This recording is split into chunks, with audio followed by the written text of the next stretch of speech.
રાજકોટમાં લાખાજી રાજ ધર્મેન્દ્ર રોડના વેપારીઓ દબાણ વિરોધમાં બજાર બંધ। કમિશનર તુષાર સુમેરાએ પોલીસ બંદોબસ્ત સાથે નિયમિત દબાણ ઝુંબેશની ખાતરી આપી। રાજકોટના મુખ્ય વ્યાપારિક માર્ગો લાખાજી રાજ રોડ અને ધર્મેન્દ્ર રોડ પરના વેપારીઓએ અનઅધિકૃત દબાણ અને ફેરિયાઓ સામે ઉગ્ર વિરોધ દર્શાવી સોમવારે સંપૂર્ણપણે બજાર બંધ પાડ્યો હતો।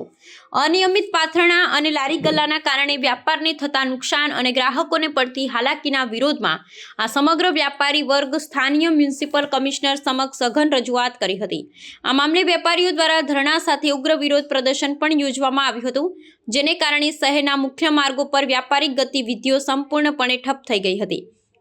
વેપારીઓના પ્રતિનિધિ મંડળે આ મુદ્દે ધારાસભ્ય ડોક્ટર દર્શિતા શાહ અને રમેશ ટીલાળાની હાજરીમાં મ્યુનિસિપલ કમિશનર તુષાર સુમેરા સાથે વિસ્તૃત ચર્ચા વિચારણા કરી હતી।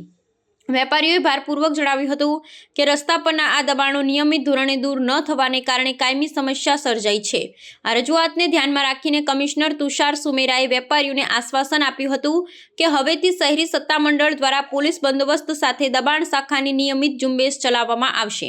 તેમણે ઉમેર્યું હતું કે આ કાર્યવાહીની કડક અમલવારી કરવામાં આવશે, જેથી માર્ગો પરથી દબાણ કાયમ માટે દૂર થાય અને સામાન્ય જનતાને અવરજવર માટે મુશ્કેલી ન પડે।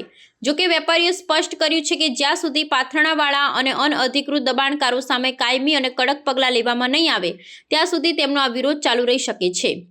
આ સમગ્ર ઘટનાએ શહેરના મુખ્ય બજારોમાં દબાણ હટાવવા અને વ્યાપારિક હિતોનું રક્ષણ કરવાના મુદ્દાને ફરી એકવાર સપાટી પર લાવી દીધો છે, જેના પર શાસક કરતા પક્ષના પ્રતિનિધિઓની હાજરીએ મુદ્દાની ગંભીરતામાં વધારો કર્યો છે। સમગ્ર મામલે હવે મ્યુનિસિપલ કમિશનરની આગામી નિયમિત ડ્રાઈવ પર સૌની નજર ટકેલી છે।